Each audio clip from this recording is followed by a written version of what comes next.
माता बहनों की इज्जत लूटी गई, उनका जबरदस्ती धर्म परिवर्तन करा गया।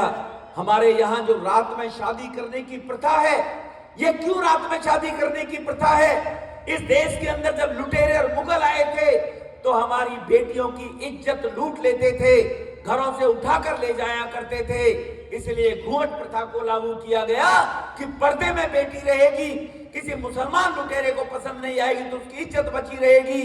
और चोरी छुपे रात में शादी किया करते थे, दिन में शादी करेंगे पता लग गया तो कोई वो लुटेरा, वो इस प्रकार का आतंकवादी प्रवृत्ति का धर्म विरोधी अधर्मी व्यक्ति हमारी बेटी को उठाकर ले जाएगा। और शासन सत्ता उनकी थी, हम अपने सामने अपनी इज्जत को लूटते हुए हिंदू देखा करते थे। ये मुगलों के समय में हुआ है। संभाजी महाराज शिवाजी के बेटे थे। शिवाजी ने अगर ये जोत जलाई, अपना जीवन दे दिया। गुरु नानक देव जी ने एक धर्म की स्थापना की। जब मुगलों का राज था, अत्याचार हिंदुओं के ऊपर हो रहे थे, गुरु नानक देव जी ने कहा था हर परिवार का एक प्रमुख बड़ा बेटा वो सरदार बनेगा परिवार का, और हिंदुओं की रक्षा के लिए, राष्ट्र की रक्षा के लिए वो पगड़ी पहनेगा, और हिंदुओं की रक्षा के लिए वो इन आतताई अधर्मियों से बदला लेगा कि हिंदुओं की इज्जत ना लूटी जाए। तब सिख धर्म की स्थापना गुरु नानक देव जी ने की थी। और गुरु नानक देव जी की स्थापना करने के बाद जितने भी 10 गुरु हुए, उन 10 गुरुओं का इतिहास आप देखोगे तो आपके पैरों के नीचे से धरती निकल जाएगी। भाई वीर बंदा बहादुर सिंह से लेकर जो 5वें गुरु थे, 6ठे गुरु थे, 9वें गुरु थे जो तेग बहादुर, जिनके बारे में अगर विधानसभा में चर्चा की जाती है तो आम आदमी पार्टी के लोग कहते हैं गुरुओं की चर्चा करो। मैं उस शब्द का यूज नहीं करना चाहता जो गुरुओं के बारे में अपमानजनक दिल्ली की प्रतिपक्ष की नेता ने बोला था। आज गुरु नानक देव जी से लेकर गुरु गोविंद सिंह जो 10वें गुरु हुए थे, ये सब हिंदू थे। इनको इसलिए सिख बनना पड़ा था कि हम सब लोगों ने अपनी माता बहनों की इज्जत की रक्षा करनी है। गुरु नानक देव जी, गुरु गोविंद सिंह जी के 4 बेटे थे।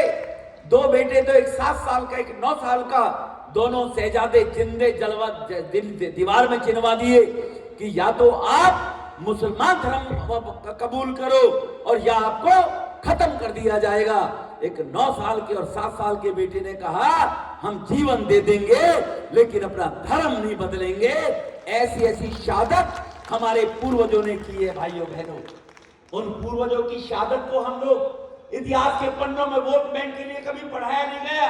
किताबों में अकबर पढ़ाया गया, किताबों हमें महाराणा प्रताप नहीं पढ़ाया गया विस्तार से, महाराजा शिवाजी नहीं पढ़ाए गए, किताबों में हमें सूरजमल नहीं पढ़ाए गए। ये लोग नहीं पढ़ाए गए क्योंकि ये लोग पढ़ाए जाते तो हिंदू जागृत हो जाता, उनकी वोट खराब हो जाती। तो इसीलिए इन हिंदू सम्मेलनों के माध्यम से जन जागरण का आह्वान हो। आज हिंदू को अपनी रक्षा के लिए कोई जान देने की जरूरत नहीं है। आज किसी को अपने बच्चे को जिंदा जिनवाने की जरूरत नहीं है। आज तो केवल हमें जागृत होने की जरूरत है कि जाति पाति भेदभाव इस सब को भूलकर हम सब लोग सनातनी हैं। सनातन धर्म के लिए, अधर्मियों का विनाश करने के लिए हम लोग अधर्म को स्वीकार नहीं करेंगे। हमारे यहाँ देश के अंदर जो गुरुओं की परंपरा हुई, वो गुरुओं की परंपरा भगवान श्री कृष्ण से प्रारंभ हुई थी। श्री कृष्ण जी जिनको दुनिया में पहला गुरु माना गया, तो उनको उपाधि दी गई थी जगत गुरु के नाम से। और गुरु क्योंकि हमें मार्ग दिखाएंगे, रास्ता दिखाएंगे, भगवान श्री कृष्ण जगत गुरु के रूप में पहचाने गए। और हमारे अलग अलग गुरुओं ने, महर्षि वाल्मीकि जी गुरु हुए, उन्होंने समाज के लोगों को प्रेरणा दी। जिन्होंने रामायण पहले ही लिख दी थी कि ऐसा ऐसा इतिहास में होगा, दशरथ के बेटा होंगे, उनको वनवास जाना पड़ेगा। वो अधर्मियों को संहार करने के लिए, धर्मियों की रक्षा करने के लिए वनों में 14 साल के लिए जाएंगे, राक्षसी प्रवृत्ति का समाप्त करेंगे इन कार्यों को। ये महर्षि वाल्मीकि जी ने भगवान श्री राम के जन्म से पहले रामायण लिख दी गई थी।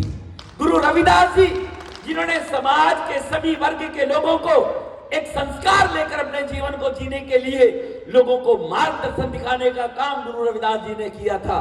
तो इसीलिए ये गुरुओं की जो परंपरा है, ये गुरुओं की परंपरा सर्वे भवन्तु सुखिनः सर्वे सन्तो निरामया, दुनिया में सभी सुखी रहें, सभी निरोगी रहें, ये सनातन संस्कृति है। किसी दूसरे को हानि नहीं पहुंचाती है सनातन संस्कृति। ये सनातन संस्कृति है। ये सदैव जीवंत रहे, मानव कल्याण के लिए काम करती रहे और सभी राष्ट्र जो राष्ट्र जहां अपने राष्ट्र में रहता हो वो शांति के साथ में जीवन जिए, ये संदेश देने का काम किया तो इस सनातन हिंदू संस्कृति ने काम किया है। इसीलिए संस्कृति का राष्ट्र के लिए नहीं दुनिया के लिए जीवंत रहना अनिवार्य है। लेकिन कुछ शक्तियां अपना वजूद कायम रखने के लिए इस सनातन संस्कृति को समाप्त करने का प्रयास कर रही है। ये सनातन संस्कृति कैसे समाप्त हो जाए? आज हम असम में चले जाएंगे, डेमोग्राफिक भौगोलिक स्थिति कैसे घुसपैठियों के द्वारा बदल दी गई है। आज असम के 7 जिलों में आप हिंदू माइनॉरिटी में आ गया है। केरल में चले जाइए, वहां पर भी लगभग 10 जिलों के अंदर हिंदू माइनॉरिटी में आ गया है। आप पश्चिमी बंगाल में ममता दीदी क्या कर रही हैं? केवल सत्ता पर थोड़े समय रहने के लिए। एक तरफ गुरु गोविंद सिंह थे, उनकी माता गुजरी थी और माता गुजरी जी ने अपने दोनों बच्चों को किस प्रकार से जीवन उनका देने के लिए कि धर्म परिवर्तन नहीं करेंगे, हमारे बच्चे धर्म नहीं छोड़ेंगे। उन्होंने अपने सामने ही अपने 2 छोटे छोटे बच्चों को दीवार में चिनते हुए देखा, लेकिन सर नहीं झुकाया। आज की सत्ता पर बने रहने के लिए अपने धर्म को बेचने के लिए देश में घुसपैठ करा रहे हैं। कौन रोकेगा इसको? कौन आगे बढ़ेगा इसको आगे बढ़ने के लिए हम उनसे अपेक्षा नहीं कर सकते।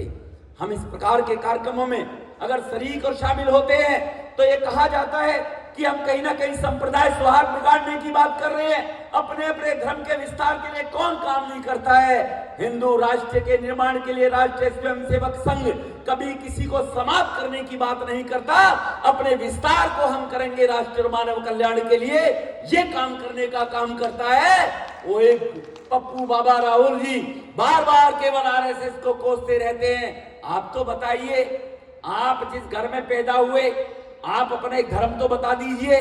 तुम्हारा नाना क्या था, तुम्हारी नानी क्या थी, तुम्हारी माँ की जात धर्म क्या है, तुम्हारे पिता कौन थे। अब जिनको यही नहीं पता तो वो काहे को भगवान श्री राम के दर्शन करने के लिए जाएंगे? उनको तो भगवान श्री राम से नफरत है। इसीलिए ऐसे लोग आज ही पैदा नहीं हुए। ऐसे लोग समय समय पर इन अधर्मी आतताइयों की ताकत बढ़ाने के लिए, अपने थोड़े समय के लिए अपने जीवन को एक सत्तासीन बनाए रखने के लिए ऐसे लोग भी इस देश में हैं। ऐसे लोगों से इस देश को बचाने के लिए हमें जागृत होना पड़ेगा, हमें एकत्रित होना पड़ेगा, हमें जगना पड़ेगा। मैं जैसे पहले कहा था कि ऐसे हमारे पूरे पहले जो हमारे वीर शहीद हुए थे, जिन्होंने पूरा का पूरा जीवन अपना इस धर्म के लिए दे दिया, अब हमें तो जीवन देने की आवश्यकता नहीं है। अब हमको तो केवल और केवल जागृत होना है और समाज के लोगों को जागृत करना है। महाराणा प्रताप की तरह घास की रोटियां खाकर हल्दी घाटी में गुजारा किया, हमें वो करने की जरूरत नहीं है। बाजीराव ने जिसने अटूट युद्ध नीति से मराठा साम्राज्य की स्थापना की, अधर्मियों को भगाने का काम किया। इसी प्रकार से हमारे शिवाजी महाराज के पुत्र संभाजी, जिनको मैंने पहले कहा, इन सब लोगों ने अपना जो जीवन दिया है वो इस राष्ट्र के साथ साथ इस धर्म को बचाने के लिए दिया है। मैं फिर पुनः दोहराना चाहता हूं, हमें तो जान देने की आवश्यकता नहीं है, केवल जगने की आवश्यकता है। अपने लिए जिए तो क्या जिए, अपने लिए तो जीव जंतु पशु पक्षी जानवर सब जीते हैं। मानव कल्याण के जिएगा तो मानव ही जिएगा, केवल अपने स्वार्थों को छोड़कर समाज के कल्याण के लिए। इसलिए दुष्यंत जी ने इमरजेंसी जब लगी थी, कांग्रेस के नेता, देश के नेता सभी जेल में ठोक दिए थे इंदिरा गांधी ने, तब दुष्यंत एक कवि हुए थे, उन्होंने कविता लिखी थी। उसकी कुछ पंक्तियां मैं आपके सामने रखना चाहता हूं कि हो गई, जो महाराज स्वामी जी ने कहा, मुझे दुष्यंत जी की वो तुरंत पंक्तियां याद आ गई कि हो गई है पीर पर्वती पिघलनी चाहिए। वो पीर कहते दर्द को, हो गई है पीर पर्वती पिघलनी चाहिए, इस हिमालय से अब कोई गंगा निकलनी चाहिए। एक गंगा काफी नहीं है पाप धोने के लिए, और गंगा निकलनी चाहिए।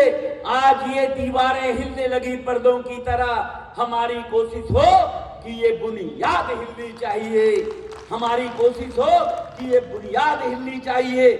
हर सड़क पर, हर गली में, हर नगर, हर गांव में हाथ लहराते हुए और लाश चलनी चाहिए। लाश मृत व्यक्ति की लाश नहीं, जो व्यक्ति बहुत कमजोर है, जो व्यक्ति कहते अरे तू तो बिल्कुल ही एकदम बिल्कुल मरा पड़ा है, तू तो लाश जैसा है, किसी काम का भी नहीं रहा है, तो आज हर सड़क, हर गली, हर गांव, हर शहर में हर लाश हाथ लहराते हुए चलनी चाहिए। हर किसी को सम्मान के रूप में अपने आप को दिखाना चाहिए, उसको लाश नहीं बनना है। सिर्फ हंगामा खड़ा करना हमारा मकसद नहीं, हमारा मकसद है कि ये सूरत बदलनी चाहिए। जो ये सूरत बनती चली जा रही है हिंदुओं को समाप्त करने के लिए, लव जिहाद, जमीन जिहाद, किस प्रकार से जिहाद के माध्यम से हिंदू संस्कृति को समाप्त करने का प्रयास हो रहा है। इसीलिए इस सब को उजागर करने के लिए हम सबको सोचना पड़ेगा कि मेरे सीने में ही ना सही, तेरे सीने में ही सही, तेरे सीने में ना सही तो मेरे सीने में ही सही, हो कहीं भी आग, लेकिन आग जलनी चाहिए, आग जलनी चाहिए।